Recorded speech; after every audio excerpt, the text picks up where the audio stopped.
Bismillahirrahmanirrahim. Assalamualaikum warahmatullahi wabarakatuh. Anak-anak Ustadz yang soleh dan solehah, semoga kita semuanya masih dalam lindungan Allah SWT, masih terus diberi nikmat kesehatan dan juga nikmat kesempatan.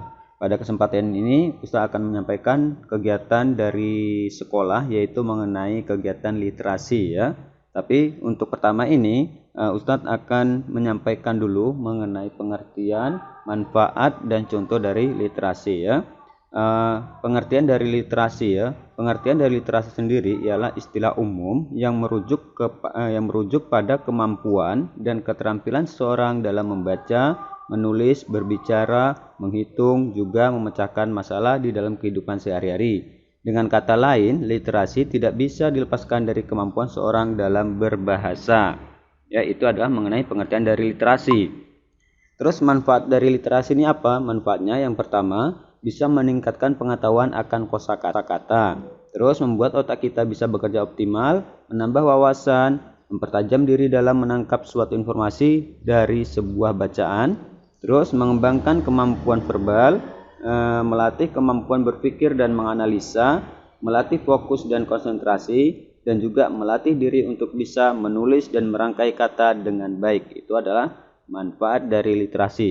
Untuk selanjutnya Ustaz akan menampilkan cuplikan tentang kisah Nabi Nuh alaihissalam. Selamat menyaksikan. Nabi Nuh merupakan keturunan ke-9 dari Nabi Adam alaihissalam. Pada masa itu, setiap manusia memiliki usia yang panjang. Nabi Nuh diangkat oleh Allah menjadi nabi dan rasul pada usia 480 tahun. Sepanjang usianya tersebut, Nabi Nuh terus berdakwah dan mengajak kaumnya tanpa kenal lelah. Meskipun Nabi Nuh telah berdakwah dalam jangka waktu yang lama, namun hanya dari kalangan orang-orang miskin yang mau mendengarkan beliau. Hal ini mengakibatkan kaum Nabi Nuh yang merupakan orang terpandang dan kaya raya tidak mau mengikuti ajaran Nabi Nuh karena mereka tidak sudi berdekatan dengan orang-orang rendahan. Mereka menganggap bahwa derajat mereka lebih tinggi daripada Nabi Nuh dan para pengikutnya. Bagi kaum yang durhaka itu, Nabi Nuh merupakan manusia biasa yang tidak mempunyai kelebihan apapun. Alasan itulah yang mereka gunakan untuk tidak menaati ajaran yang dibawa Nabi Nuh. Para pemimpin kaum yang kafir itu kemudian berkata bahwa mereka akan mengikuti ajaran Nabi Nuh jika pengikutnya yang terdiri dari orang-orang miskin itu diusir terlebih dahulu. Tentu saja Nabi Nuh menolak permintaan mereka. Penolakan itu membuat para pemimpin kaum yang kafir merasa kesal, kemudian mereka menantang Nabi Nuh. Jika memang kedurhakaan mereka kepada Allah akan mendatangkan azab yang besar, maka mereka meminta Nabi Nuh untuk segera mendatangkan azab yang besar tersebut. Begitulah sikap kaum Nabi Nuh yang sombong dan angkuh. Mereka menentang Nabi Nuh dan mereka juga menentang murkah Allah. Mereka kemudian bergegas meninggalkan Nabi Nuh. Sebagian dari mereka bahkan berteriak dan mengejek Nabi Nuh sebagai orang gila yang tidak tahu diri. Dengan demikian, kaum Nabi Nuh yang durhaka itu tetap melakukan penyembahan terhadap berhala dan tidak memperdulikan ajakan Nabi Nuh untuk bertaubat. Mereka menyembah patung-patung yang mereka anggap sebagai Tuhan karena sesuai dengan ajaran leluhur mereka sejak dahulu. Allah kemudian memberikan petunjuk kepada Nabi Nuh agar membangun bahtera kapal yang besar di puncak bukit. Meskipun dikerjakan bersama dengan para pengikutnya, ternyata pembuatan kapal tersebut memakan waktu yang lama. Nabi Nuh harus diuji kesabarannya menghadapi kaumnya yang memandang pekerjaannya itu sebagai pekerjaan orang gila. Mereka mengejek Nabi Nuh sebagai orang bodoh karena tidak membuat kapal di laut, melainkan membuatnya di atas bukit. Salah satu dari mereka lalu berkata, "Lihatlah apa yang dilakukan Nuh.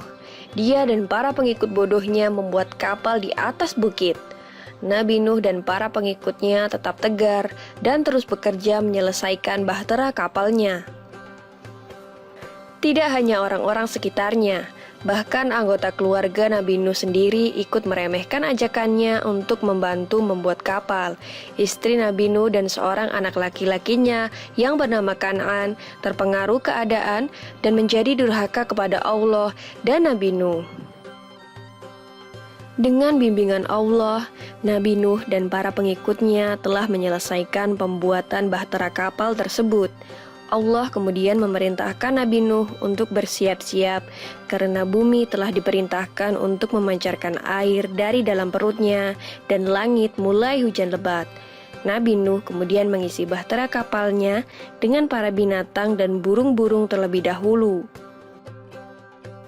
Berbagai macam jenis hewan mendatangi bahtera kapal Nabi Nuh secara berpasangan jantan dan betina. Tiada seekor jenis hewan pun yang terlewat, karena Nabi Nuh menunggu para hewan masuk dengan sabar. Bahtera yang besar itu ternyata dapat menampung segala jenis hewan yang telah masuk ke dalamnya. Dalam sekejap, banjir bandang melanda seluruh bumi yang mengakibatkan seluruh daratan mulai menghilang. Nabi Nuh yang berada di atas kapal terus berdoa kepada Allah untuk diberi keselamatan. Tak lama kemudian, beliau melihat putranya, Kan'an, yang berenang menyelamatkan diri. Nabi Nuh merasa tidak tega dan berusaha menyelamatkan putranya itu.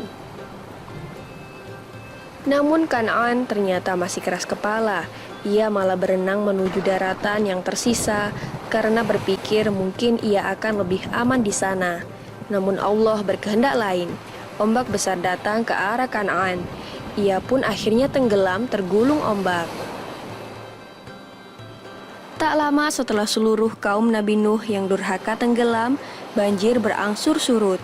Nabi Nuh bersama para pengikutnya dan hewan-hewan yang berada di dalam kapal mulai keluar perlahan-lahan dan mulai membangun tempat tinggal mereka yang baru. Demikianlah kisah Nabi Nuh alaihissalam dalam membuat bahtera kapal raksasa. Semoga kisah ini bermanfaat bagi kita semua. Amin ya robbal alamin.